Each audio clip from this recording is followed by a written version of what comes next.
On est tous d'accord pour dire que les requins sont terrifiants. Mais savais-tu que les attaques de requins sur les humains sont en réalité assez rares? En moyenne, seuls 108 incidents sont signalés chaque année et parmi eux, seulement 5 sont mortels. Statistiquement parlant, t'as plus de chances de te faire croquer par ton toutou. Même si les humains ne sont pas au menu, ça n'empêche pas ces monstres marins de goûter à tout un tas d'autres choses, qu'elles soient comestibles ou non.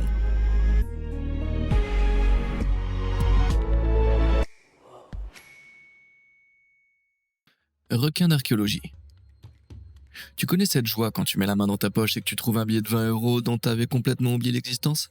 Eh ben imagine ce qu'a ressenti Susila Menon lorsqu'elle a découvert un médaillon vieux de 500 ans dans le ventre d'un requin. Susila a fait cette découverte en 2012 à Klibang, en Malaisie, alors qu'elle préparait de la viande de requin pour un curry. La consommation de requin, bien que courante en Asie, est controversée. La viande de requin contient des niveaux élevés de mercure, ce qui est dangereux pour l'être humain. En plus, les populations de requins ont diminué de 90% ces dernières années, en partie à cause du commerce controversé de leurs ailerons. Donc je recommande pas d'en manger même si tu cherches juste un trésor. Le médaillon remonterait au XVIe siècle, à l'époque de la conquête portugaise de l'état de Malacca. Les soldats portugais portaient ce genre d'objets religieux et pensaient qu'ils les protégeraient du danger. Visiblement, ça marchait pas si bien que ça. Sur la face du pendentif se trouve un profil de la tête d'une femme portant une couronne entourée d'un halo, ainsi que d'une inscription difficile à distinguer. Des historiens locaux pensent qu'il s'agit de la reine Elisabeth. Non, non, pas celle-là. Pas celle-là, non, non. Voilà, celle-ci. Il y en a un paquet d'Elisabeth. Cette Elisabeth-là était l'épouse du roi Denis Ier du Portugal, qui régna de 1271 à 1336. L'autre face du médaillon représente un crucifix accompagné d'une inscription gravée indiquant Anthony. Même si le trésor est petit, avec ses 7,4 cm de long, 5,8 cm de large et son poids de seulement 21 grammes, sa valeur est sans aucun doute considérable. Susila affirme avoir reçu des offres venues du monde entier de personnes souhaitant mettre la main sur cet insigne qui a pris un bon bas de mer. Apparemment, un homme d'affaires new-yorkais anonyme d'origine portugaise aurait affirmé qu'il paierait n'importe quelle somme pour ce qu'elle demanderait. New York, sûrement joué de Friends. Quoi, tu te souviens pas? Il est portugais, un 16e.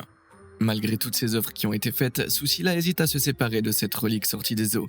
Elle pense qu'il s'agit d'un cadeau spirituel. L'argent ne fait pas tout. Ma famille pense que c'est une bénédiction que cet artefact nous soit parvenu depuis les profondeurs de la mer. Peut-être, même si ça n'a clairement pas été une bénédiction pour le requin. La morsure numérique. Imagine un peu, tu regardes tes vidéos préférées en ligne, tu t'abonnes peut-être ou tu mets un petit pouce bleu à du contenu absolument incroyable. Quand soudain, Internet coupe. Qu'est-ce qui pourrait bien avoir provoqué cette horrible tragédie? Un coup de foudre? Une coupure de courant? Je parie que tu ne devineras jamais ce qui pourrait avoir provoqué cette horrible tragédie. Des requins qui mâchouillent des câbles internet sous-marins. Au fond des océans s'étendent des kilomètres et des kilomètres de câbles qui relient le web mondial.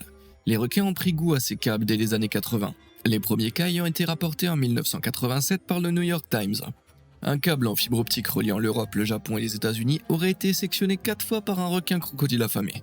Le problème serait devenu si sérieux que Google aurait enveloppé ses câbles internet dans sa propre version de Kevlar à l'épreuve des dents pour tenir ses fichus prédateurs à distance. Mais pourquoi ces créatures sont-elles si intriguées par nos précieux câbles? Elles ont faim? Elles sont en colère ou elles veulent juste nous forcer à aller prendre l'air? Personne ne le sait. Certains ont suggéré que ces attaques pourraient être dues au fait que les requins possèdent dans leur bouche des capteurs de tension appelés ampoules, dont ils se servent pour détecter leur proie et leurs partenaires potentiels. Or, les câbles produisent des champs électromagnétiques qui attirent les requins. Moi aussi, je serais sacrément agacé si je pensais avoir trouvé l'âme sœur pour finalement découvrir que c'est encore un truc que les humains ont balancé chez moi. Pourtant, c'est peut-être pas la véritable raison pour laquelle les requins croquent dans nos précieux câbles internet. Le docteur Chris Lowy, professeur et directeur du laboratoire d'études des requins de l'Université de l'État de Californie à Long Beach, explique qu'ils sont peut-être simplement curieux. Si tu mettais simplement là-dessous un morceau de plastique ayant la forme d'un câble, il y a de fortes chances qu'ils le mordent aussi. Le docteur Lowy n'avait toutefois pas de solution. On pourrait peut-être donner au câble l'apparence de requin plus gros et plus effrayant. Tu veux savoir ce que toi tu devrais faire avant qu'un requin ne ruine ton internet? Bah ouais, c'est cliquer sur les boutons j'aime et s'abonner ci-dessous. Comme ça tu pourras continuer à découvrir des faits incroyables. Ok, maintenant revenons à nos requins affamés, très très affamés. Clic-clac requin. Les gens adorent nager avec les dauphins et laissent même leurs enfants le faire. Mais quand je laisse mes petits Amazlings barboter avec des requins, tout le monde me regarde bizarrement. Je plaisante, mais il y a vraiment des gens assez fous pour nager avec ces prédateurs et filmer l'expérience. Je pense que se faire dévorer par un requin serait déjà suffisamment horrible, alors imagine si en plus c'était filmé en direct. Comme tu l'as vu, les requins sont curieux et grignotent tout ce dont ils ne sont pas sûrs, y compris du matériel vidéo hors de prix. Regarde cette scène à Bimini aux Bahamas, lorsqu'un requin-marteau se prend d'affection pour la GoPro du caméraman Gabriel Ganmé. Si certains d'entre nous seraient assez logiquement complètement paniqués par ça, Gabriel, lui, ne s'en inquiétait pas. Il a expliqué que les requins-marteaux ne présentent aucun danger pour les plongeurs tant qu'on ne fait pas n'importe quoi. Et Gabriel n'a pas tort. Très peu d'attaques de requins-marteaux ont été recensées. Les requins-marteaux s'intéressent bien plus aux raies qui se cachent sous le sable qu'aux humains. La forme caractéristique de leur tête permet de scanner facilement le fond de l'océan à la recherche de leur nourriture préférée. Ce qui ne veut pas dire que les autres caméras sont à l'abri. Une autre victime remonte à 2013 au large de l'île Guadalupe au Mexique. Une équipe de l'Institut océanographique de Woodhull dans le Massachusetts a déployé un rémus spécialement équipé surnommé Requinquam, afin de surveiller des grands requins blancs marqués dans leur habitat naturel. L'Institut océanographique de Woodhull est une organisation à but non lucratif qui étudie la vie marine et cherche à sensibiliser le public au monde des océans. Bref, la Requinquam ne demandait rien à personne lorsqu'un requin particulièrement remonté a décidé qu'il n'aimait pas qu'on empiète sur sa vie privée. Les images montrent l'animal s'approcher sinistrement de la caméra comme un monstre de cinéma avant de finir par se jeter dessus. Le requin a laissé des marques de dents sur le matériel et en a arraché de la peinture. C'est impressionnant quand on sait que même en tapant dessus avec un marteau ou un tournevis, on ne lui laisserait pas la moindre trace. Par contre, aucune info sur ses chances de survivre à un bon coup de marteau, donné par bien sûr un requin-marteau. Un festin à pleines dents. Pars à la pêche et tu pourrais attraper quelque chose si tu as de la chance. Et si tu n'en as pas, une prise plus grosse pourrait bien attraper ta prise. Un incident de ce genre a été observé en 2013 par des chercheurs de l'université du Delaware dans des baies situées dans le Delaware. L'équipe tentait de recapturer des requins tigres de sable qui avaient été équipés de balises de suivi satellite. Pour mener à bien leur mission, ils avaient appâté un hameçon avec un menhaden, un poisson très courant. Leur menhaden s'est rapidement fait attraper par quelque chose de petit et d'indésirable. Et non, je parle pas de moi, petit malin, c'était une petite roussette lisse, une espèce de requin. Malheureusement, cette roussette n'avait pas été maligne pour s'en sortir puisqu'un requin tigre de sable a surgi de l'eau et l'a avalé tout entière. Un autre cas de requin mangeant un autre requin s'est produit 3 ans plus tard à l'aquarium Coex de Séoul en Corée du Sud, lorsqu'une femelle requin tigre de sable de 2,1 mètres de long a attaqué et mangé un requin chien rayé de 1,20 m. La queue du requin chien est restée pendue hors de sa bouche du plus gros requin tandis qu'elle mettait plus de 21 heures à finir de le mâcher. Bon sang, et moi qui pensais mâcher lentement. La scène s'est déroulée sous les yeux des visiteurs de l'aquarium et comme tu peux l'imaginer, elle a été filmée avant que les vidéos ne deviennent virales. La raison de cet assassinat aquatique pourrait être une guerre de territoire entre les deux carnivores. Oh Tae-yup, responsable des relations publiques de l'aquarium Coex, a affirmé que lorsque les requins se cognent les uns aux autres, ils mordent sous l'effet de la surprise. Cependant, le manque d'espace dans leur bassin a probablement aggravé leur dispute territoriale. Il n'est pas rare que des requins se mangent entre eux dans la nature. Cela dit, aucun de ces deux cas n'est techniquement du cannibalisme puisque tous les requins impliqués appartenaient à des espèces différentes. Ce qui ne veut pas dire que les requins tigres de sable rechignent à manger leurs propres congénères. On sait même qu'ils se mangent entre eux dans l'utérus, et ça, c'est ce qu'on appelle une rivalité entre frères et sœurs. Malgré tout, je préfère largement qu'ils mangent leurs propres petits plutôt que les nôtres. À bout de souffle. T'as déjà entendu parler des ballons comestibles ? C'est une nouvelle mode dans les restaurants chics pour les gens qui ont plus d'argent que de bon sens. Ouais, je sais. Qui voudrait un dessert composé essentiellement d'oxygène ? Eh bien, apparemment un requin. Il semblerait qu'il soit parfaitement capable d'engloutir ta réserve d'oxygène et c'est exactement ce qui est arrivé à un plongeur dans les eaux de Banco Chinchorro au Mexique en 2020. Tout a commencé non pas avec un requin, mais avec un lion. Un poisson-lion, je veux dire. Le poisson-lion est une espèce invasive dans l'Atlantique Ouest. Il chasse les espèces marines locales et dévore sans pitié des espèces menacées. Ces poissons-lions gloutons mangent bien plus que nécessaire et peuvent dilater leur estomac jusqu'à 30 fois sa taille normale. Eh bien, ça nous fait déjà un point commun. Leur appétit n'est pas la seule chose hors de contrôle. Il y a aussi leur libido. Les poissons-lions se reproduisent tous les 1 à 2 jours, pondent 30 000 œufs tous les 4 jours et n'ont aucun prédateur naturel capable de contrôler leur population. Ces fichus poissons ont été observés pour la première fois en 1985 en Floride, probablement relâchés par des crétins qui les gardaient comme animaux de compagnie. Pour aider à contrôler leur population, des plongeurs ont commencé à donner des poissons-lions morts plantés sur des harpons aux requins de récif afin qu'ils prennent goût à leur chair. Selon les photographes Antonio Busiello, les requins ne sont pas empoisonnés par les épines toxiques présentes sur le dos et la nageoire caudale du poisson-lion, contrairement à un humain, parce qu'ils avalent le poisson-lion à la tête la première. Revenons maintenant à Banco Chinchorro. Un groupe de plongeurs donnait ces bestioles venimeuses à manger à des requins nourrices. Les requins nourrices sont des animaux lents qui vivent près des fonds marins et qui sont généralement inoffensifs pour les humains, même s'ils peuvent mordre s'ils se sentent menacés ou dérangés. Peut-être que l'un des requins nourrices n'était tout simplement pas fan de poisson-lion et préférait le goût du matériel de plongée. Le détendeur du plongeur est un appareil qui fournit de l'air et lui permet de respirer sous l'eau. Le caméraman du groupe essayait de se filmer en faisant un signe pour montrer que tout allait bien, alors que rien n'allait bien. Un requin s'est approché du nageur qui ne se doutait de rien et lui a arraché son détendeur. Heureusement, le plongeur n'a pas été blessé et il est reparti de cette expérience avec une histoire à couper le souffle. Kangourou KO. S'il y a bien une chose pour laquelle l'Australie est connue, c'est sa faune dangereuse. Qu'est-ce qui fait le plus australien, un kangourou mal luné ou un énorme requin? Et si on voyait ces deux animaux se battre? Ces deux icônes australiennes se sont affrontées en 2007 sur la plage de Torquay dans l'état de Victoria lorsqu'un kangourou s'est aventuré dans l'eau. Le combat a été plutôt à sens unique puisque le kangourou s'est immédiatement fait attaquer par le requin. Ce kangourou y réfléchira à 2 fois avant de défier un requin dans un match de boxe. Enfin, évidemment, celui-là pourra plus le faire. Mais les autres kangourous, eux, oui.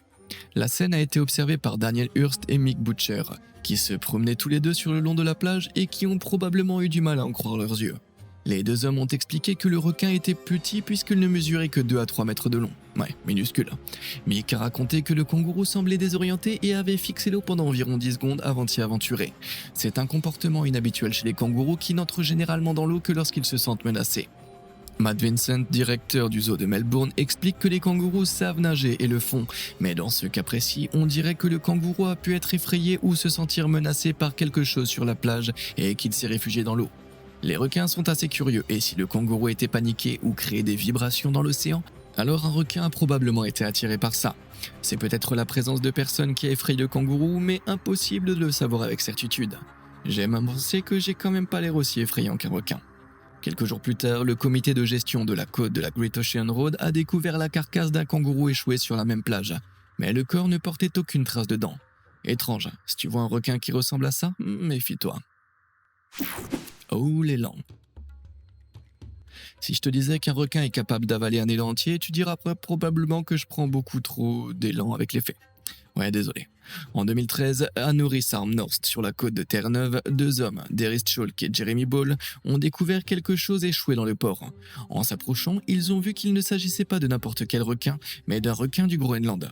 Ces animaux peuvent mesurer jusqu'à 7 mètres, soit plus qu'un grand requin blanc. L'animal était encore vivant, mais semblait s'étouffer avec un morceau d'élan coincé dans la gueule. Aussi incroyable que ça puisse paraître, le requin n'avait probablement pas attrapé un éléant vivant, mais s'était nourri de ses restes. Des bouchers nettoient et éviscèrent des carcasses d'élan dans les ports voisins, puis jettent des morceaux de viande dont ils ne veulent pas dans l'eau. Ces poissons peuvent rester très longtemps sans manger, alors quand ils trouvent enfin de la nourriture, ils s'empiffrent, et parfois un peu trop vite. Les 2 hommes ont décidé d'aider la bête de 2,4 mètres et de 115 kg et ont essayé de retirer la viande. Heureusement, ce n'était qu'un morceau de chair et pas un élan entier. Ça aurait été beaucoup plus difficile à retirer. Après avoir réussi à arracher la peau, Jeremy a attaché une corde à la queue, puis l'a tiré pendant que Derrick poussait le corps du requin. Ensemble, ils ont réussi à le remettre dans l'eau. Derrick a expliqué que le requin était resté immobile dans l'eau pendant quelques minutes et que puis, tout à coup, l'eau a commencé à ressortir de ses branchies et il s'est remis à respirer. Ils avaient sauvé le requin de sa crise de gloutonnerie. Même si aucun cas d'attaque surhumain par un requin du Groenland n'a jamais été signalé, Jeffrey Gallant, président et scientifique principal du groupe d'éducation et de recherche sur les requins du Groenland et les islamobranches, prévient qu'il n'aurait pas dû retirer la viande de la gueule du requin. Quand tu manipules un requin comme celui-là et que tu essayes de le remettre à l'eau, le fait que sa gueule soit déjà occupée à mâcher de la viande réduit le risque de te faire mordre accidentellement. Ok Jeff, minimise pas trop l'exploit des gars quand même. Il est rare de voir un requin du Groenland près de la surface, alors au-dessus de l'eau n'en parlons même pas. Ces impressionnantes créatures peuvent vivre jusqu'à environ 2200 mètres de profondeur, soit plus de 2 Burj Khalifa empilés l'un sur l'autre. Elles peuvent également vivre jusqu'à l'incroyable âge de 400 ans dans la nature. Donc, ces 2 héros ont peut-être sauvé un requin plus vieux que les États-Unis. Tu sais comment sont les petits vieux quand il s'agit de mâcher leur nourriture, hein? Des oiseaux qui laissent des plumes.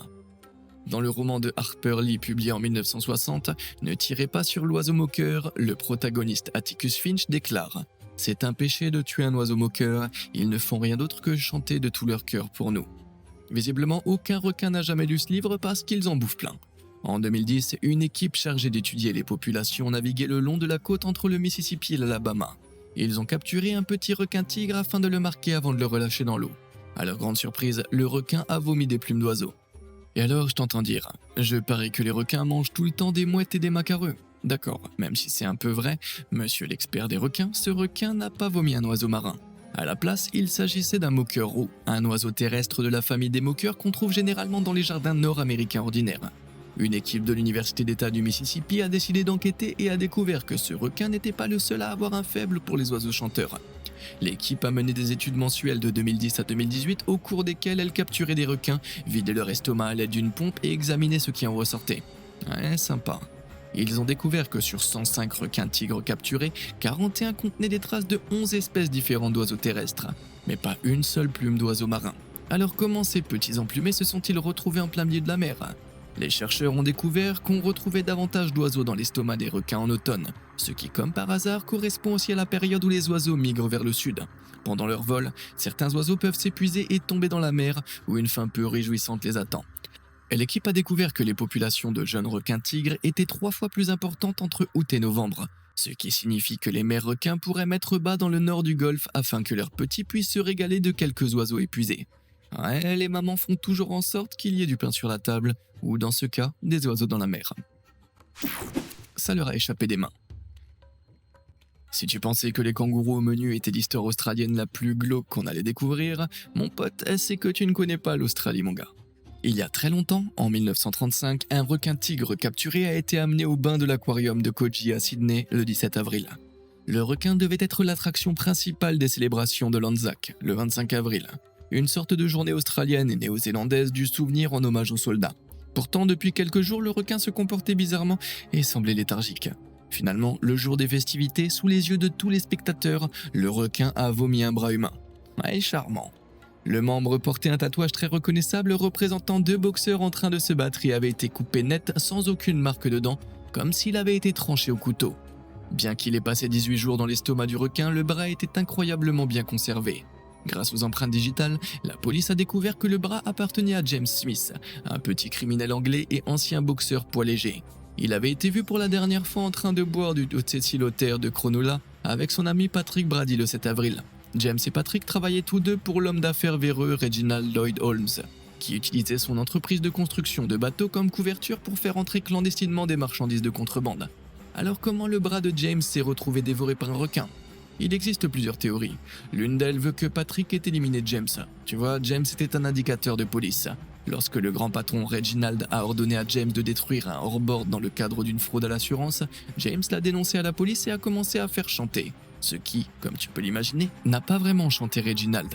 Reginald est devenu suspect aux yeux de la police et après avoir tenté sans succès d'en finir avec lui-même, il a été emmené pour être interrogé.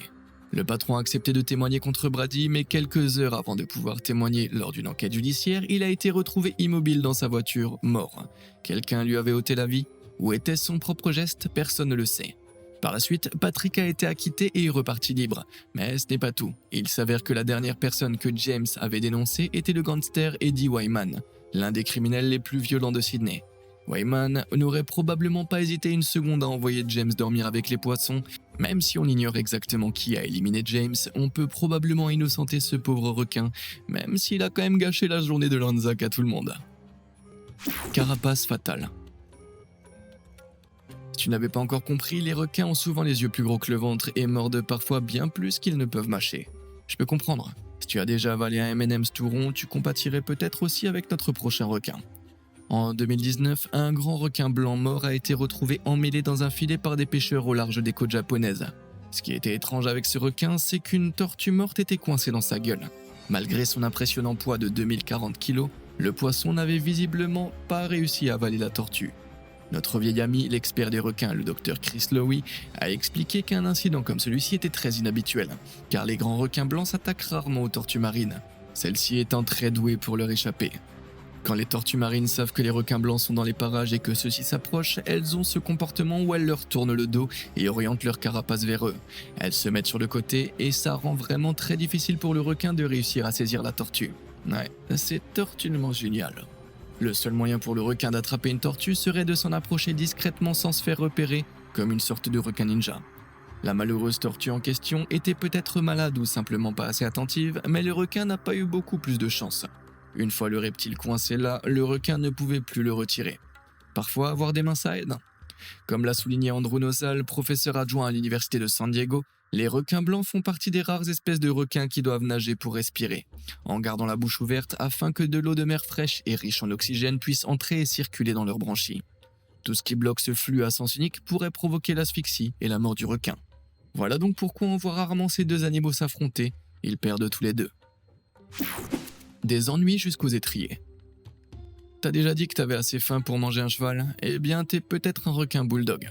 En 2005, un entraîneur de chevaux prénommé Alan a involontairement mis son destrier Glenn Burnsarm, franchement, c'est quoi ces noms de chevaux, dans une situation délicate sur la rivière Brisbane dans le Queensland en Australie. Alan faisait faire de l'exercice dans la rivière à ce cheval de course âgé de 6 ans, sans se douter du danger qui rôdait sous la surface. Et non, je parle pas des crocodiles, même si eux non plus ne sont plus franchement rassurants. Alan faisait nager l'athlète équin afin d'améliorer son endurance et de développer ses muscles. Puis, quelque chose a attaqué Glenn. Les créatures lui ont croqué la croupe et les jambes, mais le cheval déterminé a réussi à regagner la rive à la nage.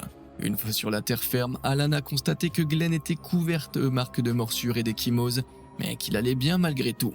Néanmoins, le cheval a immédiatement été soigné chez le vétérinaire local, qui était responsable de cette attaque. Des requins bulldogs. Le requin bulldog est une espèce de requin relativement petite, mesurant entre 1,50 m et 2,40 m de long. Mais ça ne l'empêche pas d'avoir une morsure impressionnante. Ces créatures acharnées peuvent passer sans difficulté de l'eau salée à l'eau douce et s'aventurent souvent dans les rivières australiennes. En commentant l'incident, le professeur Craig Franklin de l'université du Queensland a expliqué que « Nous avons eu un été très chaud et les températures n'ont pas beaucoup baissé, donc les requins sont encore au maximum de leur activité alimentaire. Si les poissons comme les mulets viennent à manquer, ils s'attaquent à tout ce qu'ils peuvent trouver à manger, chevaux y compris, même s'ils ne sont pas encore devenus un incontournable du régime alimentaire des requins. Ils ont très probablement croqué Glenn par erreur. Quoi qu'il en soit, Alan a déclaré que la prochaine fois, il emmènerait Glenn dans le barrage voisin. Espérons que les requins ne découvrent pas comment creuser des tunnels pour y entrer. Aïe. Toutes ces histoires me donnent sacrément peur de retourner à la plage. T'as déjà entendu parler de requins qui se seraient régalés de plats particulièrement étranges? Dis-le moi dans les commentaires ci-dessous. Et n'oublie pas de mettre un like et de t'abonner pour encore plus de contenu incroyable. Comme d'habitude, jusqu'à la prochaine fois, merci de nous avoir suivis.